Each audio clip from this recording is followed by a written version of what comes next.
बिथां जायगा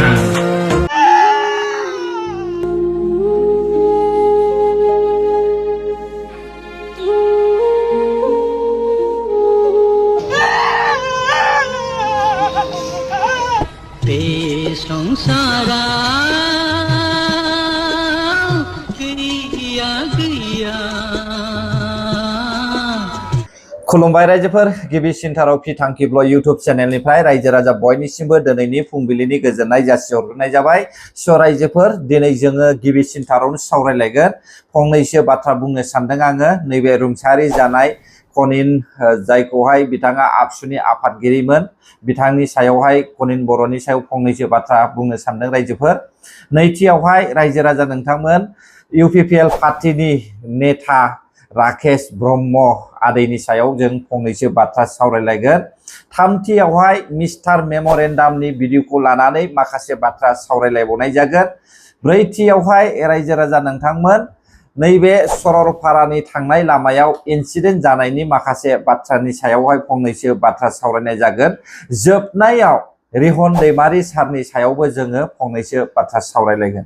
बे समाव नोंथांमोना इन्ट्र'आव नुखादों ना दुखु फोरमायनाय गाबनाय इन्ट्र'आव नुखादों। दा बिनि सायावहाय आं फंनैसो बाथ्रा बुंनो सानदों।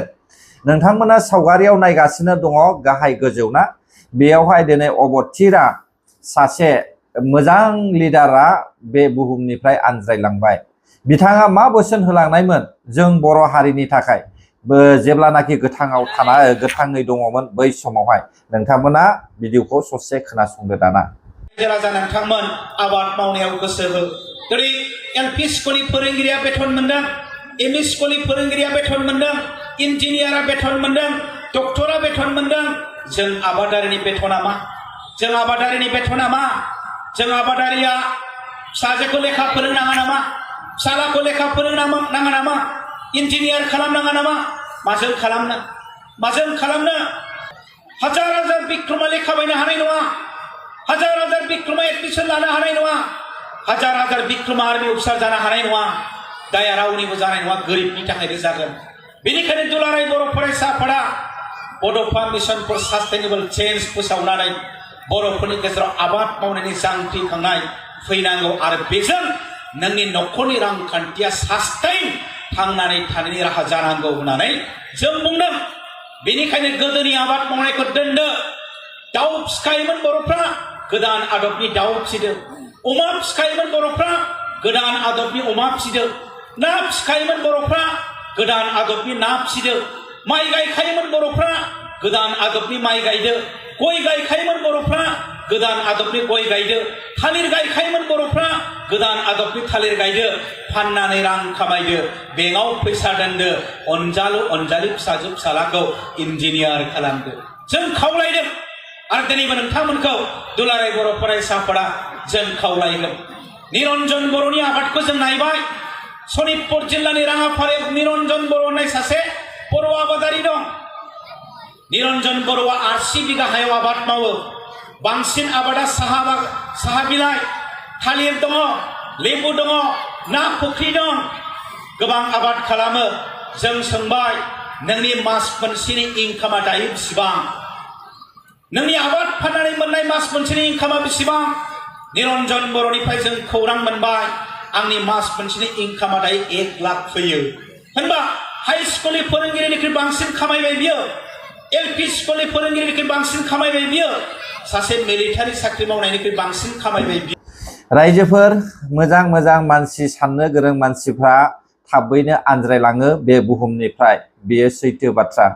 नाथाय दिनै जोङो बिथांनि माखासे बोसोन होलांनायफोरखौहाय लाखिनांसिगोन आरो बिथाङा जों बर' जाथिनि थाखाय मोनसे ओरैबायदि जारिमिन बेसेन गोसा बिबुंथि होलांनायनि थाखाय आङो बिथांखौहाय रोजा रोजा साबायखर बावबाय आरो बिथांनि जिउआ सोरगो रायजोआवहाय आलो गोजोनै जाहाथे जायगा मोनहैयो। नैथियाव रायजो राजा नोंथांमोन नैबे राकेश ब्रह्म आदैखौ आं फंनैसो बाथ्रा बुंनो सानदों। मानोना बिथाङा बुंदों जे मुसलपुर ओनसोलावहाय इउपिपिएल पार्टीया जिर' जाबाय होननानैहाय। जिर' जादों जिर' जायाखै बेयो नोंथांमोननिनो सायावखा। मानोना नोंथांमोना लाजिया फांजिया सोरखौबा रायो सोरखौबा बाख्नायो बेफोरबायदि पलिटिक्स गेलेनायनि थाखायनो नोंथांमोननि मुसुलपुर ओनसोलावहाय UPPL पार्टिया जिर'बो जानो हागौ। नाथाय आं बेखौसो बुंनो सानदों रायजो राजा नोंथांमोन आरो राकेश ब्रह्म आदै, नोंथांमोना गन्थं गैयै साफा साफा पलिटिशियान लिडार, लाजिनो रोङै, मानो पलिटिशियान जानाय? रोंनानै मोनथिखानानै थाखा फैसानि थाखायल' पलिटिशियानाव हाबनाय ना गाद्दिनि थाखायल' पलिटिशियानाव हाबनाय?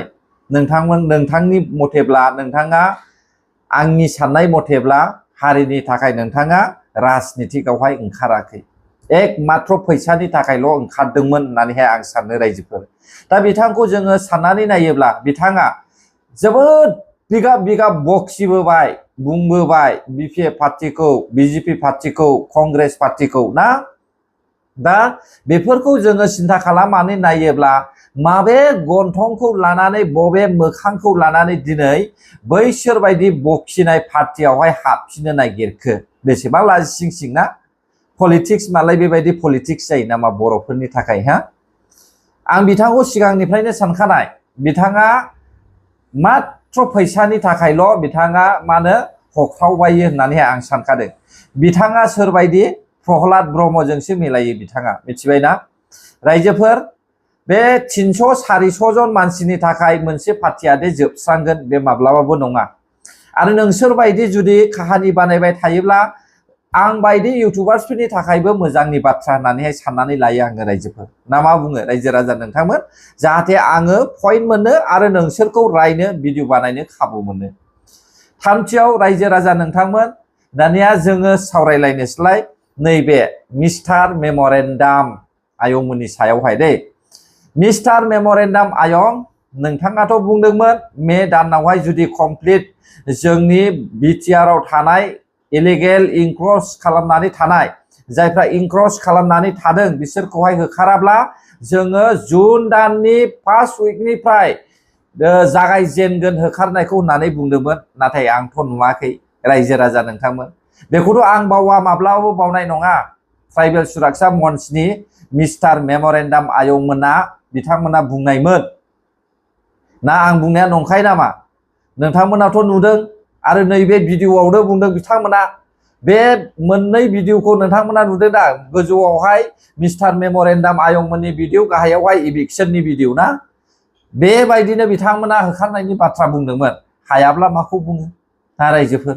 जेरावहाय मेम'रेन्डाम सापर्ट खालामनाय, मेम'रेन्डाम होजानाय CM हाग्रामा महिलारियानो जेराव बेफोरनि सायावहाय सिन्थायानो गैया, अब्ला माब्रै हालायखो रायजो राजा नोंथांमोन? हाइकामान्डआ हाग्रामा महिलारिसो, मिस्टार मेम'रेन्डाम मन्जिलथ' नङा। दा बेफोरखौ बुंनायनि थाखाय नोंथांमोना गाज्रि मोनदों ना आंखौहाय। नाथाय आं बेखौनो बुङो, हायाब्ला दा बुंनानैबो लाब गैया। ना मा बुङो रायजोफोर? आरो राकेश ब्रह्म आदै, नोंथाङा 300-400 जन मानसिखौ लानानैहाय गोदान पार्टि सोरजिनो सानदों नामा? हा? बिनि थाखाय जों UPPL पार्टिया जोबस्राङा। मेल्ला मोजां मानसि दङ। नोंसोरबायदि थाखा लबियानि थाखायसो दिनैहाय पार्टिया बदनाम जायो। ना मा बुङो हा रायजो राजा नोंथांमोन? बे समावहाय जोङो रायजो राजा नोंथांमोना नैबे सावगारिखौ नायनानै लादो। बे जाहैबाय सरलपारानि थांलाय फैलाय आरो माने इन्सिडेन्ट जानाय जाथायफोरनि सायावहाय जोङो माखासे सावरायलायनोसै। जाय आयेनखौहाय बानायबाय हान्था मेला बिफाननि माने मन्त्रि यानिखि दैदेनगिरि लिडारफ्रा डिपार्टमेन्टनिफ्राय जाय आयेनखौ बानायबाय, बे सरलपारा हाबनाय लामायाव सिखना जोहोलाव नेशनेल पार्कआवहाय हाबग्रा लामायावहाय जे आयेनखौ बानायबाय स्पिड लिमिट, नैबेनि थाखाय आङो गोजोननाय मोनदों। बे हान्था मेला डिपार्टमेन्टनिफ्राय बानायनानैहाय बे रुल्सखौहाय होनायनि थाखाय गोजोननाय मोनदों। आरो बेल' नङा दे रायजो राजा नोंथांमोन, आङो बिथांमोनखौ रिक्वेस्टसो खावलायनो सानदों।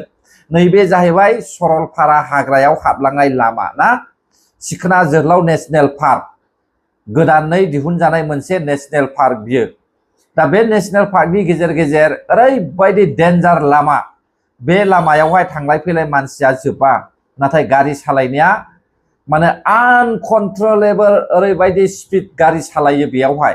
खमब्लाबो 100 60 100 बेखौहाय साखायोखा बिसोरो मिथिबायना दा बेयावहाय स्पिड लिमिटखौहाय नायनो थाखाय बिथांमोना बेनि माखासे बेबस्था खालामनांगौ आरो जाय जायगायावहाय जुनारफ्रा बांसिन क्रस खालामो बारस'यो नैबे जुनार बारस'ग्रा जायगाखौहाय बिथांमोना मोनसे पस्टार लागायनानै होनांगौ बे पस्टारावहाय मा लिरनांगौ बिथांमोना बेयावहाय जुनार बारस'यो गारिखौहाय एसे लासै सालाय ना बे बर्डखौहाय होथारनांगौ आरो मोनफ्रोमबो लामायावहाय 1 किल'मिटार 1.5 किल'मिटार गोजाननि माखासे डिस्टेन्सआवहाय सीसी केमेरा होनानै होनांगौ बेखौहाय आं आसा खालामो रायजोफोर स्पिड ब्रेकार होलायनो नाङा स्पिड ब्रेकार होयोला बेयावहाय एसे मा होननानै बुङो एक्सिडेन्ट जानायनिबो बांसिन सम्भावना थायो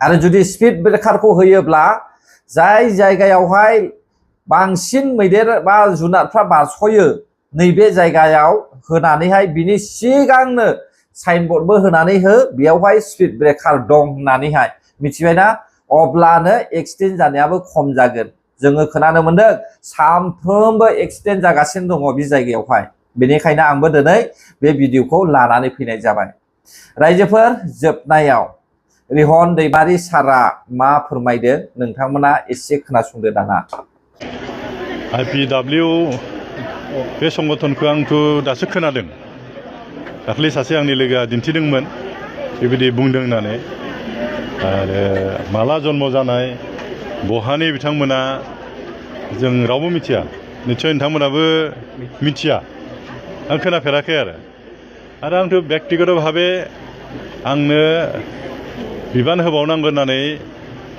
आं रावखौबो खावलायाखै आंनि थाखाय बुंनांगौ होननानै आरो बुंनायबो नङा आङो जोंहा आफाद जोङो पार्टिनि जाय आफादगिरि आथिखालनि जाहा बिटिसिनि चिफ हाग्रामा महिलारि बिथाङा जि मोजां हिदान्त लायो आं बेखौनो नाजावना लागोन आरो आं खावलायगोन आंनि थाखाय रावबो बिदि बिबान होनांगौ होननानै बुङाब्ला मोजां कारण बेखौ जुदि बुङोब्ला हयथ' आंखौ सानगोन बे गाव सोरखौबा थिनदों नामा ओरैबायदि सानगोन आरो माने आं दिनैसिम खुनु दल संगठन बा बेक्तिखौ आं बिदि आंनि थाखाय बिबान बिनो थाखाय आं थोनाखै आरो बुंनायबो नङा आरो बियाबा मोजां आरो आंनि थाखाय दा आं सानदों बे IPW बिथांमोनखौ आंथ' सिनाय मोनखाया आं सानदों बिथांमोननि टेलिफन नाम्बारबो दङ होनना बुंदों आं कन्टेक्ट खालामनो नाजागोन बिथांमोना मा थांखि दं सोर बिथांमोना माला दानाय संगठनखौ मा जाहोन दं बिबान बिनायनि ना माबा मोनसे षड़यन्त्र दं बे गासैखौबो निश्चय इनकुवारि खालामनायनि प्रयजन दं आरो प्रयजन जायोबाथ' आयेननिबो सहाय लानांगोन